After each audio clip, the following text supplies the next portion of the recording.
I think we have an empathy crisis. I think that's why you're doing this podcast. Yep. I think it's probably, or you said that we need more compassion with each other, and you don't get that by throwing chairs and calling people names and sticking out your chest and pretending to be a tough guy. That's not real. Toughness, it doesn't mean that you set aside your principles at all, but it means that you listen, that you give people voice.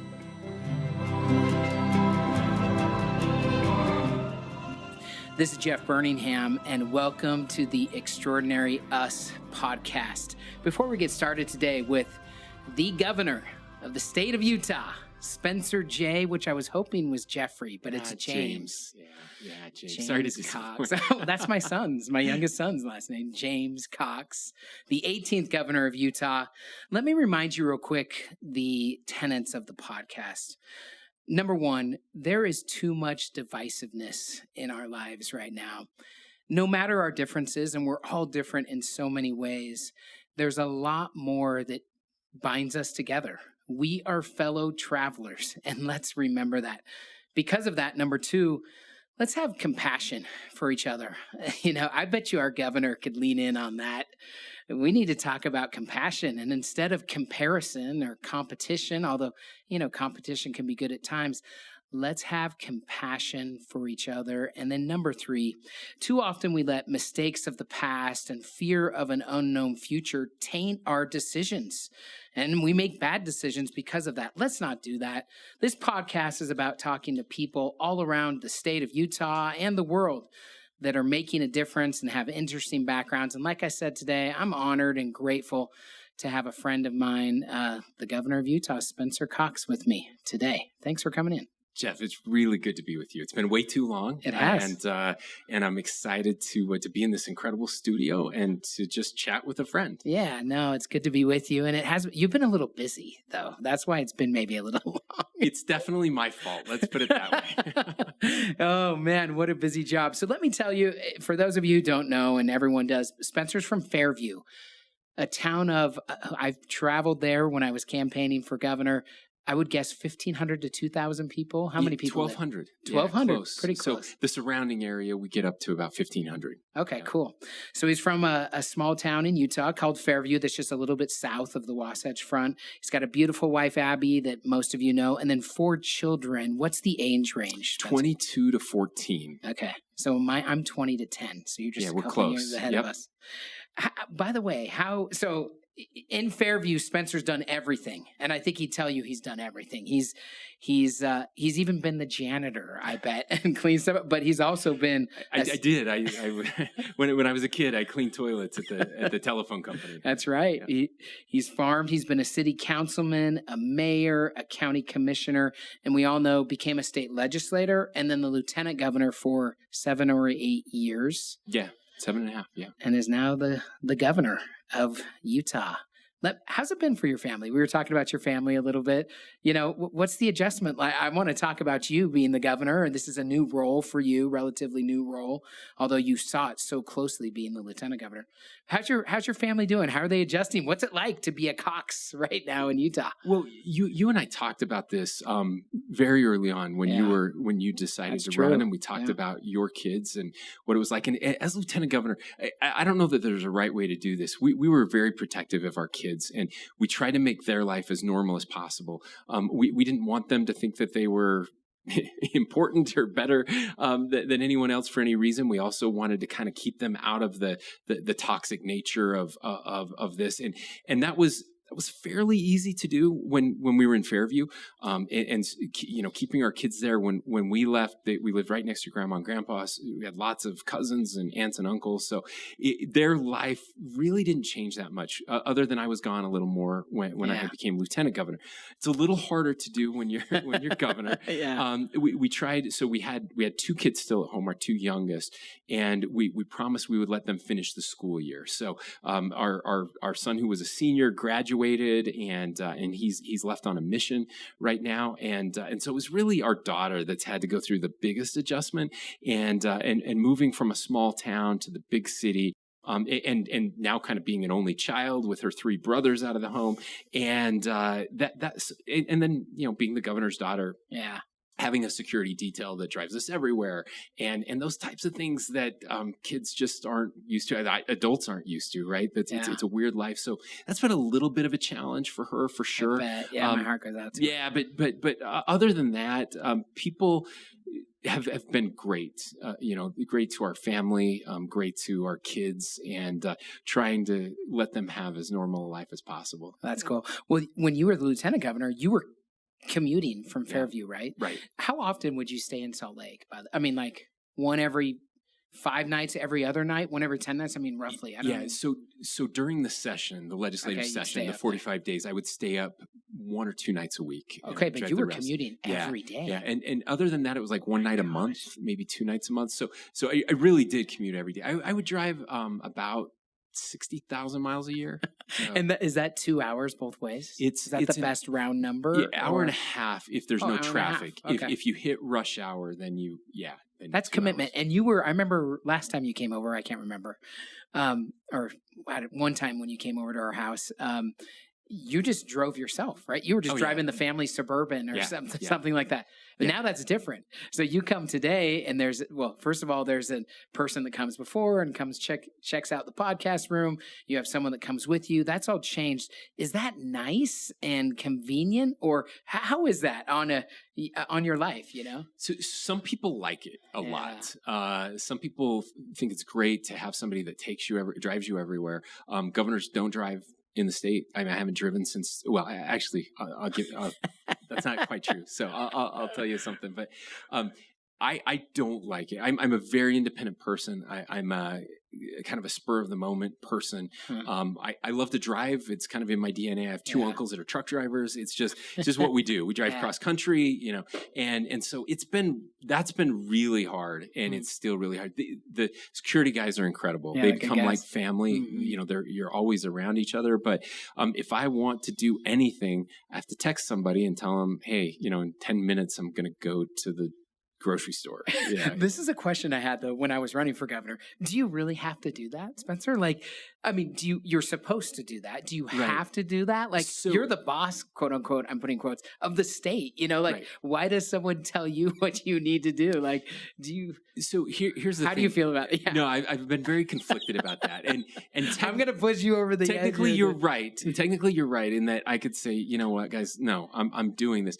Here's the problem. If something happens to me, it's on them, right? Yeah. They lose their job. Yeah. And that's where, so I'm very deferential to security. I've said from day one, I've said, you guys tell me what your parameters are, what your preferences are, and I will meet those because I don't want to put you at risk. I don't want to put your life at risk. I don't want to put you or your family at risk. And so that's how I've approached it. But I will tell you, so on Saturday, it's been 325 days since I had driven a vehicle. No, you know the days. I know the days. 325 days. And I just, the leaves are changing up Fairview Canyon.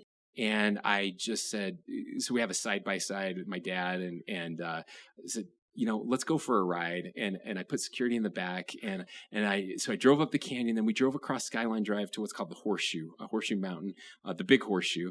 And then I came down Spring City Canyon. We had lunch there and came back home, all in the side by side with security riding in the back. And it was about 70 miles of off-roading and just opening things up. And did that feel good? Letting some of that out. It felt so good. I'm not going to lie. It felt really, really good. It was beautiful. And we live in a beautiful state. So that was the first time I don't know that a side-by-side counts, ATV, but I actually got behind the wheel and it felt really good. I'm glad you did that. That just sounds hard, How did you get in the seat, Spencer? You're the governor of one of the fastest growing states in the country, one of the most exciting and dynamic states in the country. This is some of the reasons that I ran for governor. It's just an exciting time to be in the seat. You're from what you would characterize, I think, as a small kind of rural farm town in Utah. How did you get in the seat, man? I'm asking kind of at a high level, it's kind of a miracle. It's a great story, I think. What are your thoughts? I don't know when I ask that. Well, and look, you've got a similar story. I mean, you shouldn't be here, right? Yeah. You shouldn't. On paper, that doesn't work that way. But it's the American story. It's the American dream that you can become anything. And certainly, I'm ambitious, and Abby's ambitious, and we had dreams for our family. And those dreams actually changed. I mean, my dream was to work for a big law firm and be successful, and we did that, and then decided that that's not what we were supposed to do, and went back home. But this was never the kind of the end goal. This wasn't a dream. No. This was a lot of people. A lot of people don't believe me, because there are certainly people out there who calculate that. It's like, someday I want to be the governor, and here are the 10 steps I have to do to be the governor. That's miserable. It is, and I also think it really frustrates some people, because I did jump ahead of the line, and not on purpose. And so, I mean, look, I don't want to talk about this that much, but to answer your question, how did I specifically get here? I mean, that inflection point wasn't me getting into the legislature or me being a county commissioner. People do that from rural Utah all the time, right? Yeah. That's they're we have these seats and somebody has to fill them. And that's probably not a surprise. My dad had been the mayor of our little town. He had been a county commissioner. So it was kind of in our blood. But really it was Governor Herbert picking me out of nowhere to be lieutenant governor. That's the thing that doesn't make sense. That's the piece that, if you're kind of plotting this out logically, like, there's a break there. He could have chosen anybody. He didn't know me well. He hardly knew me at all. He knew my dad a little bit. But that moment, and it was his lieutenant governor, Greg Bell, convincing him to interview me just because he knew me and thought I would be good for the job. I didn't even know that was happening, that those conversations were happening. So it's not like Greg Bell said. So you were shocked. Oh, I was shocked. When I got the call, I remember exactly where I was. I was at a Snow College football game. Okay, cool. It was homecoming. Which you went to Snow College, by the way. I did go to Snow College. Yep. Yeah, the Badgers. I was at a Snow College football game. I got a call from the governor's secretary. I answered it, didn't know who it was. And she said, the governor would like to meet with you to talk about this vacant seat. And he wants to get your input. And I thought that was really cool. So when I met with him the next week, even during that meeting, I didn't know I was being interviewed.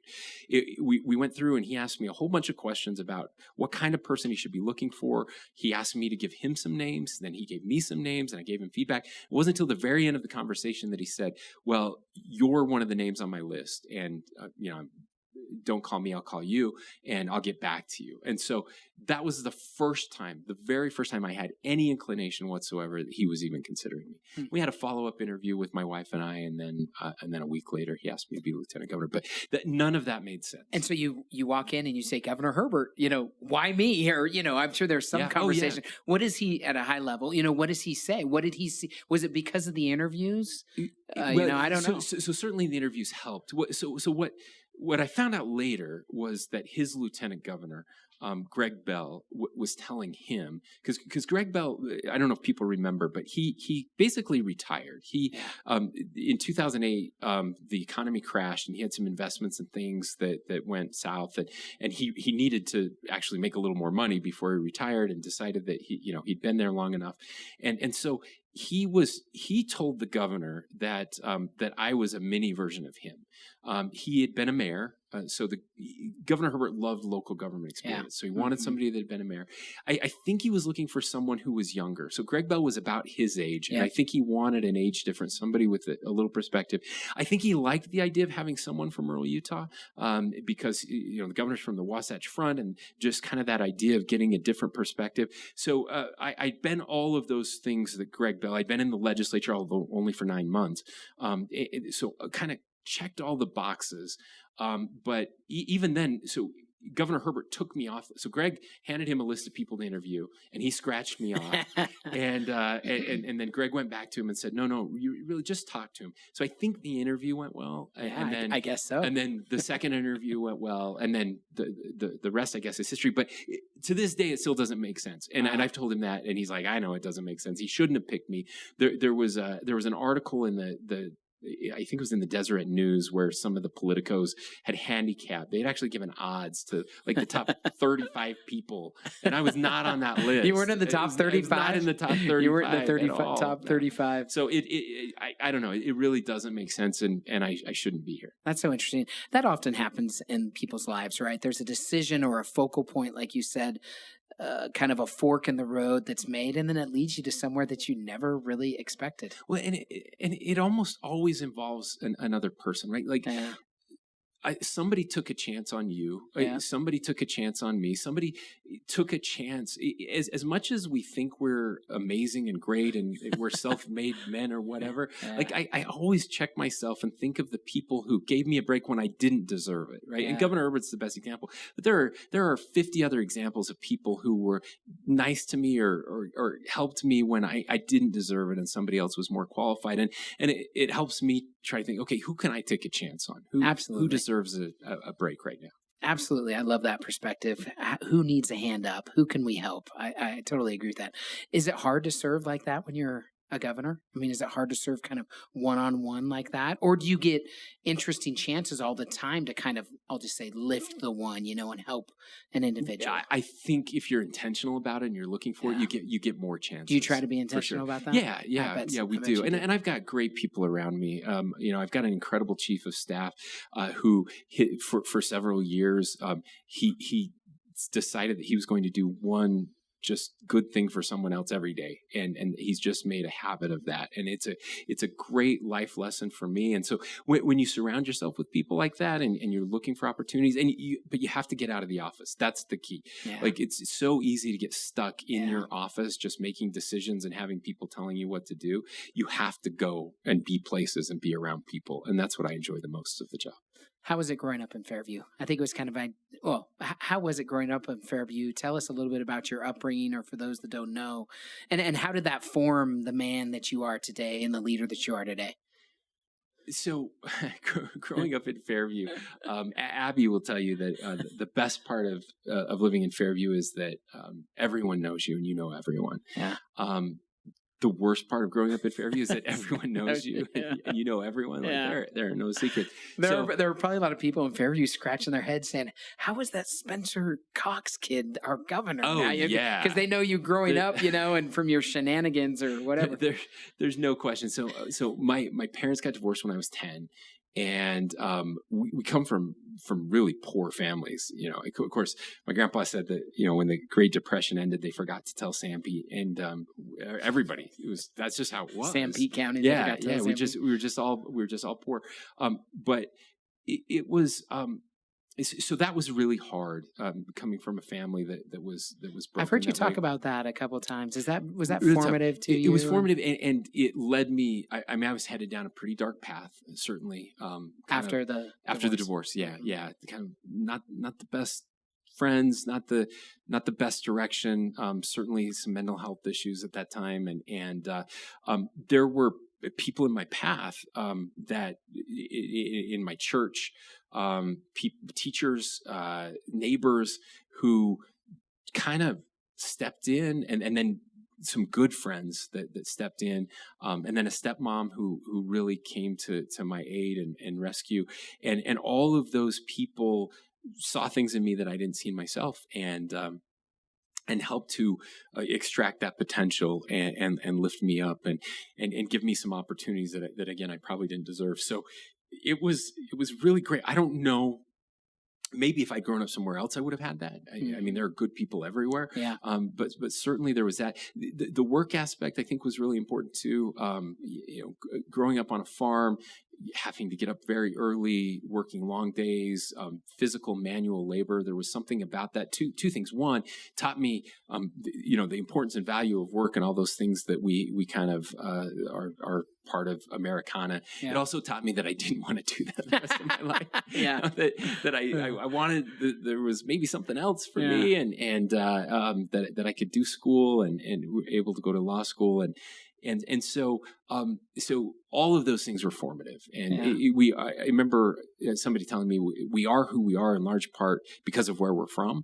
And there certainly those communities impact us for better or worse. And in my case, it was much better. When were you physically the strongest in your life? Like, I'm just picturing you, whatever, carrying pipe or moving, I don't know. Yeah. No, I mean, high school is when all of that's happening. So you were strong. You're carrying pipe all day. You're trucking hay bales, throwing them up on wagons. And we had a bale wagon, which was cheating a little bit, but my best friend did not. And so we were always throwing hay down in his farm.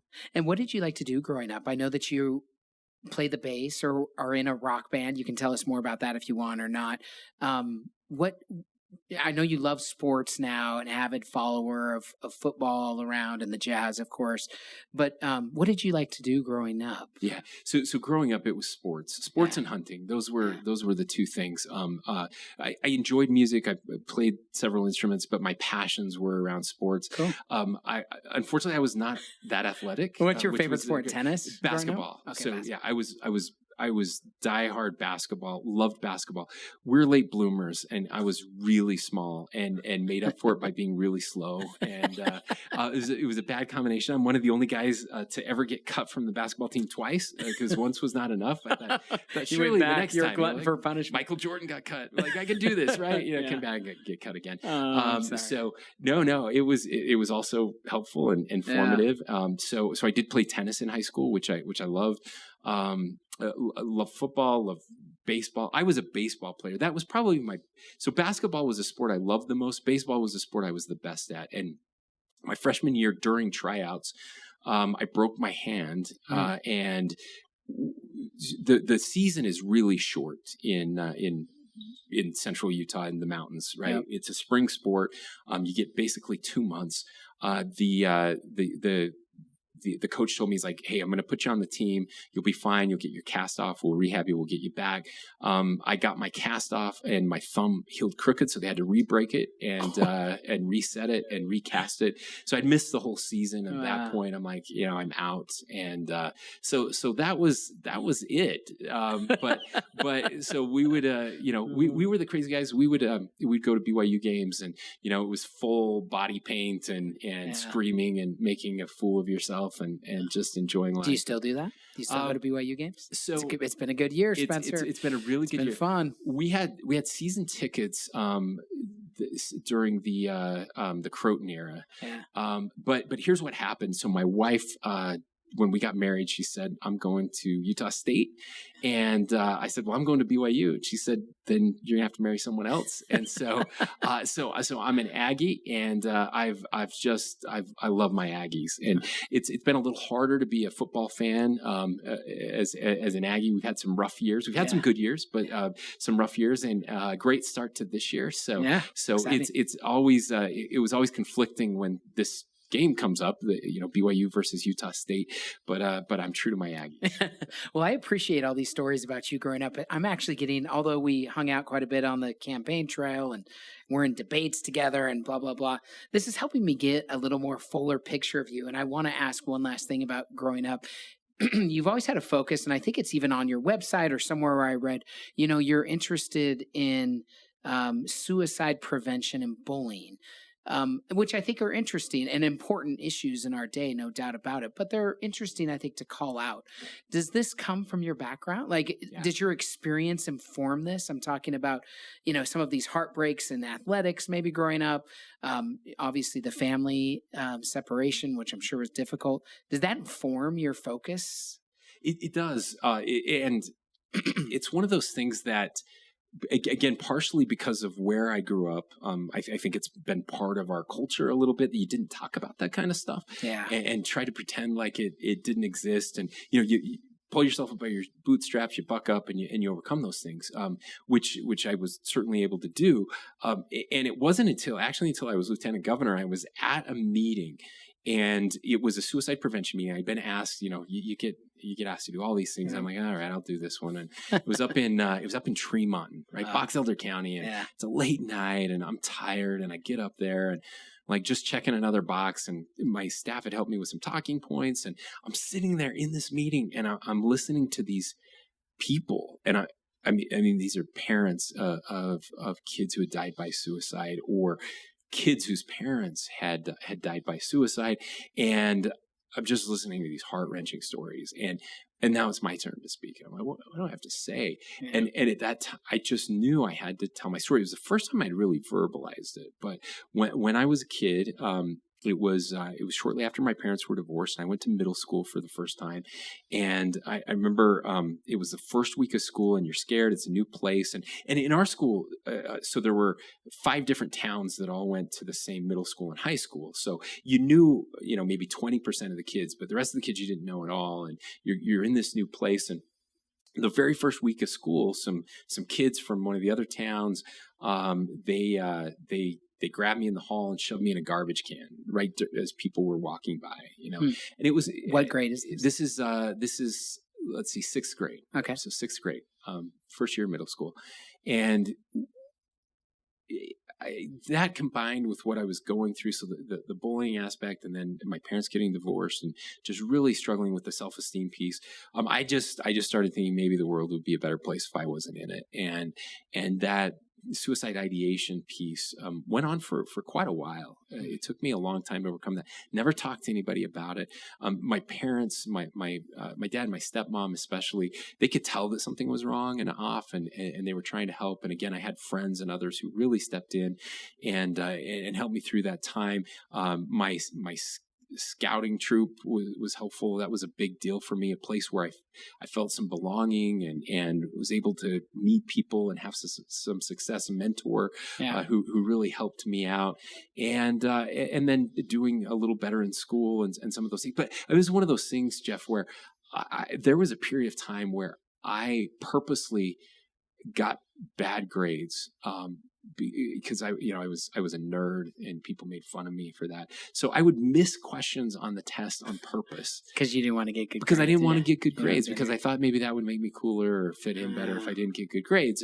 And so all of those things, that night, finally, when I gave kind of voice to what had happened to me and was vulnerable and shared that, I had people come up to me afterwards and thank me for sharing that.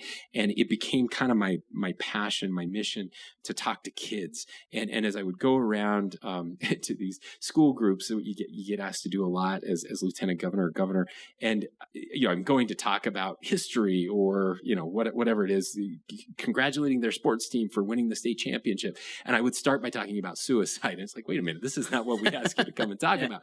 But inevitably, afterwards, a kid would come up to me and say, "Hey, I've been thinking about it," and we'd get them help, and you realize it's so much more common than we think, and that you think you're the only one having those thoughts, and it turns out there are a lot of people having those thoughts. I want to ask you, I appreciate that and that sensitivity. I want to ask you, how has this informed your leadership style, Governor Cox? It's hard for me I want to call you Spencer, so I'm going to call you both. No, please call me Spencer. So I'll say, Governor Cox, how has this informed your leadership style? Because, and this isn't meant to be a criticism, you will understand this, but if I hear something maybe in the community, it's vastly positive, but if there's maybe a question or a concern, it would be, Governor Cox is a little bit of a weak leader. He's not strong. I'm sure you've heard that. This is not a criticism. I want to understand better your leadership style and how, because, by the way, and I'm not going to ask about this, you and I were asked enough about this on the campaign trail about our current national politics and blah, blah, blah, blah. But we had a president, and most are very different. Their leadership style is something that's very different, I think, than yours. How was that growing up, being bullied, struggling in those ways, which I appreciate you sharing? How has that informed your leadership style? Now, as the 46-year-old governor of the state of Utah, how do you lead? How has this informed you? Sure. It's interesting. So again, you love sports. I love sports. We grew up watching lots of different coaches, right? Yeah. And there are different coaching styles, and you're not the Bobby Knight of. Well, so I was just going to bring up Bobby Knight. No, that's a perfect example. The Donald Trump of coaches. The guy who throws a chair across the gym or chokes a player, right? To me, that's fake toughness. That's and by the way, it's a toughness. A fake toughness is being celebrated in our country and celebrated in my party way too much. And I don't believe that's true toughness. I don't believe that's true leadership. My style is much more different. I think we have an empathy crisis. I think that's why you're doing this podcast. Yep. I think it's probably, or you said that we need more compassion with each other, and you don't get that by throwing chairs and calling people names and sticking out your chest and pretending to be a tough guy. That's not real. Toughness, it doesn't mean that you set aside your principles at all, but it means that you listen, that you give people voice. It means that you take time to understand the issues. It means that you take time to give people who traditionally have been marginalized, who don't have a voice, an opportunity to weigh in. And then you try to find real solutions, and you try to find real compromise where you can. If you can't, then you push forward and you make those decisions. But you can make the decision without trying to make someone else look bad. I don't think we ever win anybody over by calling them names or telling them how awful they are. And I still believe that politics is about convincing people. It's about lifting people, and it's hard. It's so much harder. I just have to say, it would be so much easier to just turn on the news, listen to the talking heads, say what they think you should say, and not ever listen to any other voices. That fake tough guy, that's the easiest way to be governor. And there are lots of governors that do that, by the way. It's so much easier. It's so much harder when you actually try to bring people together and solve problems. Sometimes you can't, and sometimes I will fail at that. There's no question. COVID is a great example of the impossibility of that. It's just, you just can't do it. But I'm never going to give up trying. If people don't like that style, then they can pick someone else to be the governor the next time. But that's just who I am. And it is because of the way I live. I hope that if people, who only know me on social media or hear these interviews and meet me in person, that I will be the same person. I want to be authentic to me, and if people like it, great, and if they don't, that's fine too. Yeah, that's definitely been my experience with you, Spencer. No matter the where we've been, you've been, I think, true to who you are. Have you guys heard of Under Your Bed? I bet you have by now. If you're listening to the Extraordinary Us podcast, I bet you've searched for it maybe and haven't been able to find it. It's true. Isn't that how life is sometimes? You just can't find what you're searching for. Constantly searching. Well, now you can. Now we've been found. Under Our Bed is finally out. It's really there, people. So type it in right now. Search it up. You're going to love it. Look for it live, subscribe, and tell your friends. Can't wait to have you there with Jeff and Sal, providing the comedy relief. Good night, Sal. Good night, Jeff. So what have you learned about yourself in the first 9 months of being governor? Well, this is a very tough job. It's very demanding. It's different than anything you've ever done. What are you learning about yourself and or the state? I don't know. I'm just curious. I don't. Yeah, this is a tough time with COVID. Sure. You mentioned it's we spoke a little bit about this before we went on the air, but it is just so hard to win during COVID, and you're never doing enough, or you're always doing too much, or this or that. I don't know. It hasn't been easy. It's funny. I'll tell you the story. Yeah. Sally and I jumped in the car to go down. We came down to your inauguration. Is that the right word? At Tuacahn, sorry. And I helped you with kind of the transition of the economy here in Utah for your administration. That was a good experience. And so we were invited to go. We went, and about a mile before the site, these protesters or these cars just lined up, almost kind of like an angry mob, just whatever, with signs or whatever. Do you remember that? Oh, I remember. And so we're driving through, we've driven through, for whatever, 30 seconds. I grabbed Sally's hand and I'm like, aren't you glad we're not the governor now? Anyways, welcome to being the governor of Utah. This is not an easy job. What have you learned about yourself? What are you learning in your job, your new job? So I'm learning lots of things. I'm learning that it's not fun to be governor during COVID. Yeah. Everyone knows that. Yeah. You know that. But again, this is what we knew what we were getting into. So I've learned that maybe I haven't learned this. Really the power of the position, right? It's not me.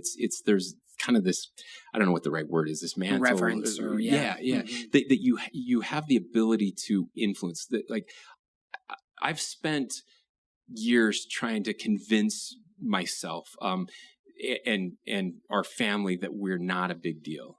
because I think that's a mistake. It's so easy to get caught up in the trappings of the position, right?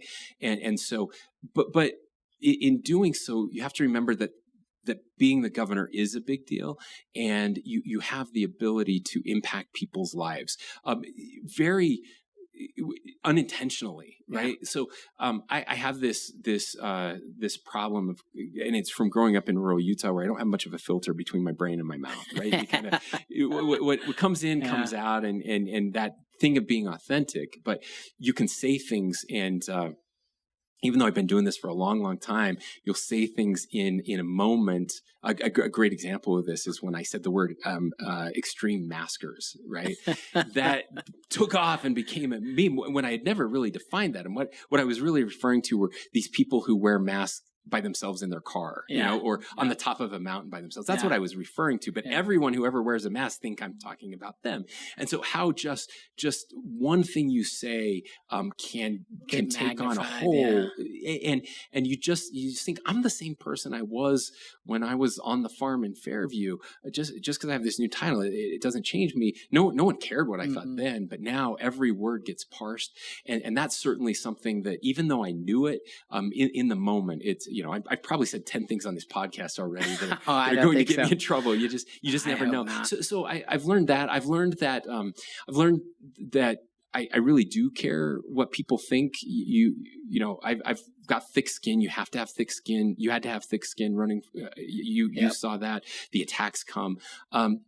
But it's still, I'm still who I am. And I don't want to become so jaded. I can feel that happening where you How do you not? I don't know. And I was going to ask you for some help here, because every day your soul gets a little darker, right? When you see those things coming. And I don't ever want to lose my faith in people, my faith in humanity. I don't want to become so jaded. And so, I stopped. You can't read the comments. You have to disabuse yourself of some of that, but it's also important to know what people think, and so I'm still trying to find that balance, Jeff. I guess that is tough. Between what I feel is right, what I know is right, trying to do the right thing, and but then trying to get feedback from people to see if I need to change course or do better. Two things that I love that you said there. Just number one, you feel that even if it's not you, it's not about you, it's not about the Coxes or Spencer, but there's a mantle and a responsibility, a stewardship with the role of governor of this state. Yeah.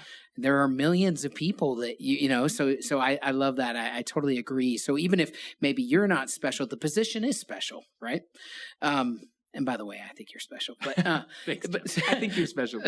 But secondly, gosh, what is the balance of going for it versus, don't you just sometimes want to sink in your hole and just say, I've had enough, enough's enough.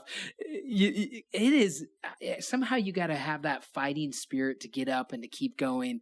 But even I, not as the governor, but we've been through a little rough thing this last week. And I tell my wife, let's just live the good life. Let's just sail it in. Forget the podcast. Forget all the public things we're doing. Let's just pull in. You want to go inside and just live a life of Zen, like inside, but you can't do that. That's not what life, I guess, is about. But I'm sure you are tempted to do that or have those feelings all the time, I'm guessing. Well, Jeff, I'm probably sharing way too much. But no, that's what this podcast is about. No, man. I know. There was a point where my wife came in. She was really upset one day. And I thought she was upset with me. And she wasn't. She was actually upset with my opponent for not getting more votes. And she's like, how could he not get more votes and beat us? Do you know how much better our lives would be if we had lost that race? It was kind of the feeling you had driving through those protesters, right? Yeah. So there was just this moment, and of course that passed. And she was joking, but it was one of those jokes that cut a little too close. Yeah. But I really don't have many of those moments.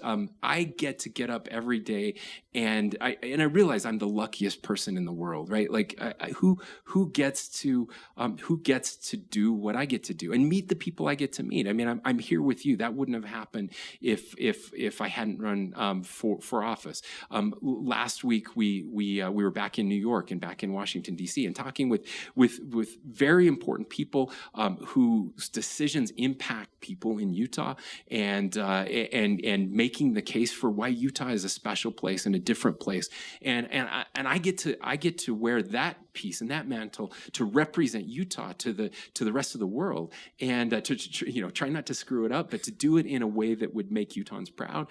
And I despite those moments of jadedness, there are so many more moments of joy and of a realization that I wouldn't trade where we live or what we're doing for anything in the world. I appreciate that. Well, if you ever need a shoulder to cry on, you can reach out to me. Thanks. Let's talk about the current state of affairs, because life is weird right now. I said I had another guest on recently, and just talking, just so you know, I'm out with entrepreneurs all day, every day, and funding businesses and doing, blah, blah, blah. And everyone's talking about this. Yeah. It's still just weird, right? Like, it just doesn't seem normal. I'm not saying this is a new normal. I'm not saying we're going to go back to pre-COVID, but just everything is still strange. We're like in this limbo land. The supply chain for entrepreneurs and business and the economy is really messed up and backed up. There is so much capital in the system, as you know, Governor. It's insane. It's crazy. In Utah, there are deals being done every day that would have been front page news 5 years ago, and now they're like, 6 deals down. And I can't. I keep telling people, guys, you have no idea how much money there is in this state right now. People are begging to do deals in Utah. They're like throwing cash at, just go find me a deal in Utah. And You're exactly right. You were on the front edge of that wave. Yeah. I'm in the middle of that. So give us some thoughts from the governor's view, the governor's seat, of the current state of affairs. I'm saying in Utah and in the country. You can take this, and I'm kind of asking broad questions to let you take where you want to go. You can speak about the economy. You can speak about coronavirus. You could just speak about people in the current state. What are your thoughts? What do you see that maybe other people don't see from your seat? Well, so I'll start a little negative and then I'll go positive. So one of the things we see is just the way that people interact with each other. COVID, unfortunately, has brought out the kind of the worst in people, and it feels like we've forgotten civil society a little bit. And by we, I mean certainly there are extremes in the state and in the country. Overall, I would say that there's less of that here as I talk to my colleagues, but it's certainly here. So that's concerning. The things that you mentioned are what I hear every day. So supply chain issues, and that supply chain applies to human capital as well. So right, the ability to hire people. We have a shortage of labor in this state. So I'm certainly concerned about that, and we've been working on things to get more people involved. Changing the way. And now let me flip to the positive side. So I mentioned I was in New York and DC last week. We met with Jamie Dimon, JP Morgan, one of the CEO, JP Morgan. Just incredible mind. Talked a lot about Utah. Spent about an hour with him. We met with Mitch McConnell. We met with think tanks back in the DC area. So think tanks, AEI and Cato and a bunch of these different groups. Again, talking about what they're seeing and what they're seeing in Utah. The good news is all of them are just incredibly high on Utah right now for the reasons that you mentioned. I mean, the entrepreneurial class here, the business environment, the diversity of our economy in the state. Like everyone is just betting on Utah right now, and that's a good place to be. So I would rather be where we are. It also gives us some opportunities to do some things a little differently. And I know as we went through these debates and talked about ideas, one of the areas where you and I really agreed upon was workforce development and connecting work to education in ways that we haven't done historically. And we were able to go back and share some ideas on that, and that's the future. Kind of the European model a little bit, in that not every kid needs a bachelor's degree. There are other pathways that are good for kids and good for the economy, and helping to connect those pathways. And so those are the things that get me excited and get me up in the morning. And Utah's really leading out in those areas, and I think it's exciting. It is exciting. It should be exciting. Yeah, no, I knew, and I knew kind of what was coming to Utah. Utah. This is why we probably both ran for governor. One of the reasons we did is this is going to be a great decade. Now, it's a decade of challenge, but it's also a massive decade of growth and prosperity that the state has never seen, in my humble opinion. Like, that's what's coming or we're in the midst of. How do we handle that growth, Governor? Like that was a big topic, obviously, in the campaign that we spoke a lot about. The state is growing massively. Like you said, there is more capital, which is awesome for entrepreneurs and maybe awesome for the overall economy. It's not awesome, though, for people who are trying to buy a first-time house. Oh, no. So how do we deal with growth? I mean, there will be a lot of issues in your however long you serve. But the overall issue, I think, will be growth. How does Utah handle growth and change? Thoughts on that? Yeah, it's not easy. No. Lots of states are trying to figure this out right now. What I would say is there's a couple things. One, Jeff, we have to invest in infrastructure. That's always the key. You said this too: infrastructure. You have to, and we are having these surpluses, and so we've got to use them wisely. And by the way, the federal government is spending money. Oh my gosh, it's unbelievable. It's insane. It is. And we won't talk about inflation in this, but I mean, we could spend the next half hour talking about inflation. Yes, we could. Yeah. So my message to the legislature has been, if we're going to borrow money from future generations, then we better invest it in things that will pay dividends in future generations. So transportation infrastructure, water infrastructure, those are the things that matter. Clean air infrastructure. So there's that piece. The second piece is we also have to be careful not to make the mistake of thinking that government should solve all of these issues. The market has a role to play. The market is a much better at allocating those resources where they need to go. And so housing is a great example of that, right? One of the reasons that housing prices are high is because of government regulations, right? Governments put into place regulations about what you can build and where you can build it and how big you can build it. That's an important role of government. I'm not saying that it should just be a free-for-all and we should get rid of all zoning in the state. But what we have to do is be smarter about where we allow density. There has to be density. Density has to be part of the answer. If you put density in the right places, then it won't lower the standard of living. If you put it in the wrong places, it will. And so working with local governments to help make better decisions and then to encourage the right behaviors, to make sure that Utah is a place where people want to invest in housing, where people want to invest in the future. And it's pure supply and demand. It's Econ 101. And we can't expect government to build our way out of this, right? Yeah. We have to let the private sector do what they do best, and that will take care of the market. Yeah, I totally agree with that. How's it been working with Deidre? It's been great. Yeah.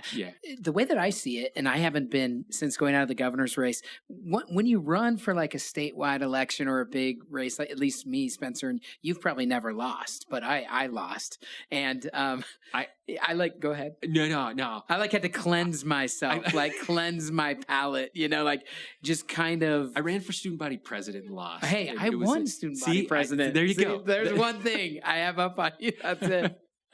Yeah, I was the student body president. I had to cleanse myself. I went home and played angry basketball until 4 a.m. with my friends. That's right. You played Super Mario Bros. Or whatever. Yeah. So it was funny. Boyd Matheson, I think, or someone was interviewing me. You've never run for nothing? I said, actually, yeah, student body president. I'm 1-0, but now I'm 1-1. Anyways, I kind of had to cleanse myself, just whatever. I felt like, okay, I just need to kind of reset. So did that. You didn't really have that chance. I mean, you're just running full steam, full ahead all the time. Future plans. What are you thinking? What are you looking forward to in the state of Utah? Are you personally, obviously Olympics potentially are on the horizon. Fraser Bullock is a good friend of both of ours. Yep. I don't know. What's exciting about what's coming into the future? And again, looking from afar, this is the point I want to make. Sorry. It looks to me like there are kind of 3 strong voices in Utah. This is how I feel. Governor Cox, boom. The legislature, boom. But also Deidre Henderson, the lieutenant governor. I feel like you've elevated her and or elevated that position. You obviously served in that position for many years. So tell me about Deidre and then tell me about the future. Yeah, no, I appreciate you noticing that. It's been very intentional. And I asked Deidre to run because I thought she was incredibly talented, and I wanted Utah to get to know her and get to see what she was capable of. And I think we're doing a good job of that happening. She's taken on some really important issues. She helped lead out on vaccination efforts, and that was an incredible obstacle to get millions of vaccines into people's arms. And now I wish more people talk about a logistical challenge. Yeah, but real logistics. And that's what I kept telling people. I said, guys, this isn't healthcare. This is Amazon. It's how do we get that box on your porch in one day instead of 2 weeks, right? It was all logistics. But she led out there. She's leading out on some important workforce issues, of course, women and issues surrounding women in Utah and the culture there. She's working on some Native American issues. So she is just incredible, and we're very fortunate to have her. When it comes to the big things that I'm excited about, I mean, and you mentioned a couple that will kind of put Utah in the spotlight. The Olympics coming up, hopefully in 2030. I will not be governor then, but something I'm really excited about. Yeah. We've got the All-Star game coming in a couple of years. Yep. Yeah, so we're just. What year is that again? Sorry. 23. 23. Yeah, 23. Yeah, the 30th anniversary of the All-Star game being here in 93. Awesome. with Malone and Stockton. But I'm really more excited as we get COVID in the background. There are some really amazing opportunities I think we have right now. One of them is around water. And of course, we're in a drought. We're seeing there. So on the conservation side, to do some things that we haven't done and probably should have been doing here in Utah, more water storage, things that people understood 100 years ago that we've kind of forgotten as a country, that you have to store water to have people, and it's really important. Yeah. So there's certainly that piece. I'm very excited about what's happening in education, and specifically in higher education. The pandemic has actually kind of moved us forward in light years. Yeah, it's fast forwarded several trends, including in education, right? It's changing education. Yeah, especially in education, and I'm very hopeful there. And again, aligning work and education in ways we haven't before, kind of elevating our trade and technical education, getting people skills, but then on the other side, focusing more on some of these mental health issues that have been plaguing our state and our nation for far too long.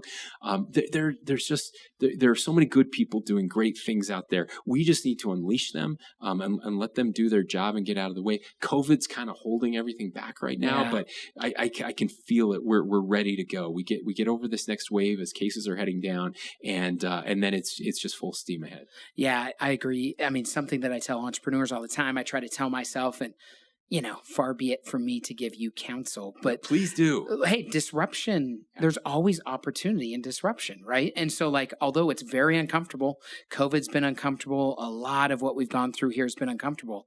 There's always opportunity within disruption to push things forward in good ways. Kind of like you said with education. It's fast forwarded a lot of things that were happening that can make life better actually for people. So it's kind of coming out of COVID, using the disruption in a wise way to make life better for people all around the state, right? Yeah. That would be if I were the governor, that would be a super focus, right? Is how do we use this disruption in a positive way, even though it's been very uncomfortable? Because there's always that's the thing with life and everything. There's everything's a double-edged sword. It's painful, but there's also opportunity. Yeah, no, and opportunity is the word. And look, this pandemic has exposed flaws certainly in our state, in our healthcare system, with public health, with political leadership.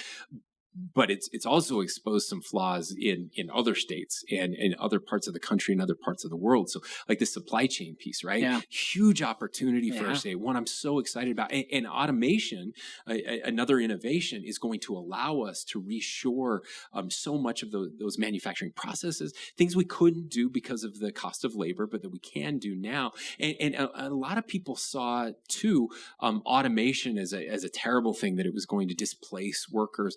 I see it as the exact opposite. I see so much opportunity there, creating a new and dynamic workforce, but but we have to invest in people, right? Not just processes and not just infrastructure, but we actually have to invest in our people to help them be prepared for these jobs.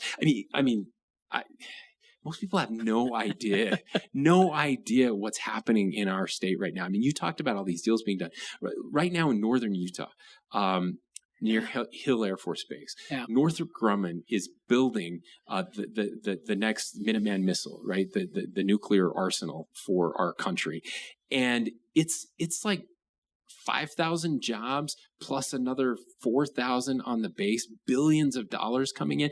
And that's just them. All of the other aerospace companies that are attached to that or attached to something else that's happening up there. We will never be able to produce enough engineers to be able to fill these jobs. But that's the type of they could take every engineer. They just really themselves, could, from the school. Yeah, every single one. From every college in Utah, every engineer could just go there. That's exactly it. But again, if you're looking to the future, I don't think there's ever been a more exciting time. The opportunity coming out of this pandemic, where Utah was already set up to kind of make that next leap, and now everybody else is seeing it, and you and I get to be in the middle of it. It's really fascinating. Well, you get to be in the middle of it. I'm just on the side clapping. Go, Spencer! Good job, Abby. Let's go. Well, we've spanned the gamut here today. We've gone from growing up in Fairview to the future of Utah and everything in between. Is there anything else, Governor Cox, that you'd like to share with our listeners? Anything else on your mind? I just want to thank people, and I want to thank you, Jeff. I don't know in a lot of states that people that run against each other for public office sit down and are friends and hang out and have conversations like this. But I hope that people realize that what we're doing may be more important than any policy as governor, or any deal that you do, or anything else, because those things will happen, and we'll figure it out. We live in a great country, we live in a great state. When we make mistakes, we figure it out and we fix those mistakes. But if we hate each other, if we harbor that kind of resentment, then we can't succeed. We can't. I guess Bobby Knight did succeed. They had some winning seasons, but I don't think long term that's the way that you survive and you thrive as a team. And so anyway, thanks for giving me this chance. It's fun to hang out with you and Sally, and to be here in your amazing house and spend some time. And it's great to have friends like you guys. Thanks, Spencer. We're rooting for you all the time. Thank you, Spencer Cox, the 18th governor of the state of Utah. Thanks for joining the podcast today. Thanks, Jeff. Thanks.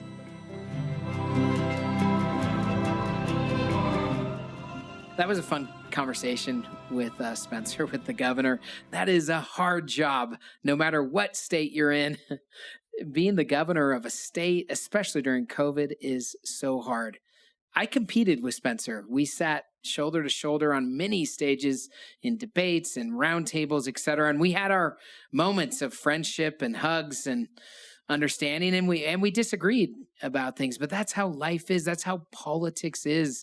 It's a competition of ideas. That's how politics should be, at least.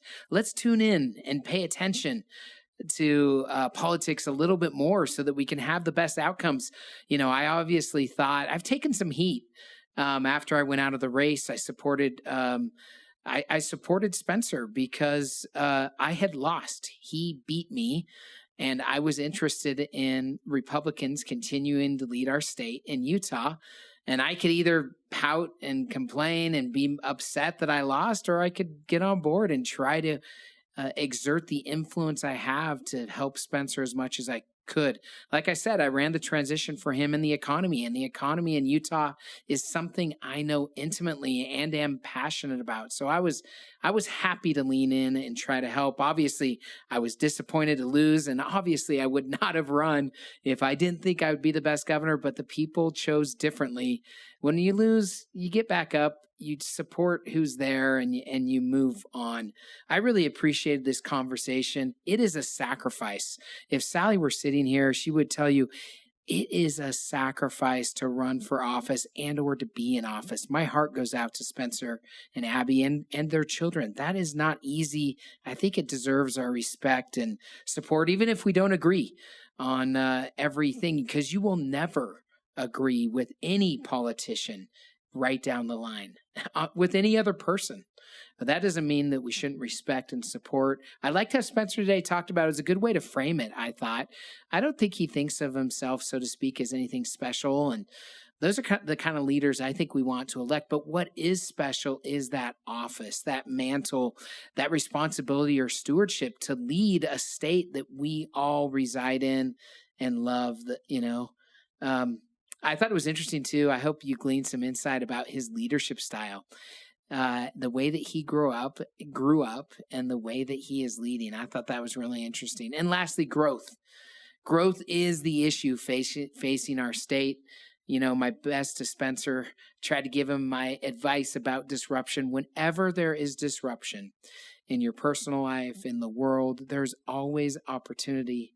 It may be uncomfortable. It may be hard. Certainly this last year has been terribly difficult with COVID, but there's also a lot of opportunity. I see that in our state. I see that in our country as we get back up after this COVID pandemic. And I'm rooting for Spencer Cox, the 18th governor of Utah, and wish him the very best and look forward to our next conversation together. Hope you enjoyed this episode. Please leave a rating and review and share with a friend. We hope you've enjoyed this episode of the Us Podcast with Jeff Burningham.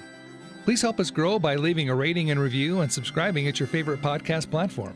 Also, tell your friends and share on social media. See you again next week.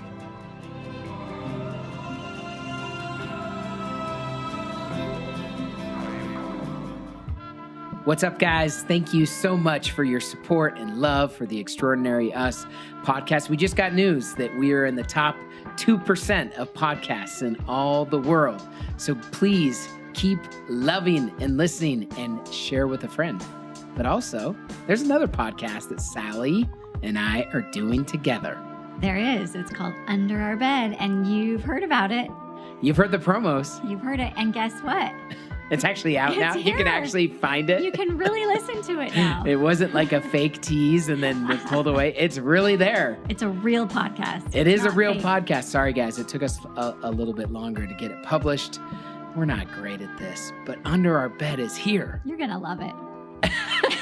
Just so sure of that. I'm just so confident. Episode 1, we talk about why the name and explain the name. Episode 2, we talk about doing the unexpected.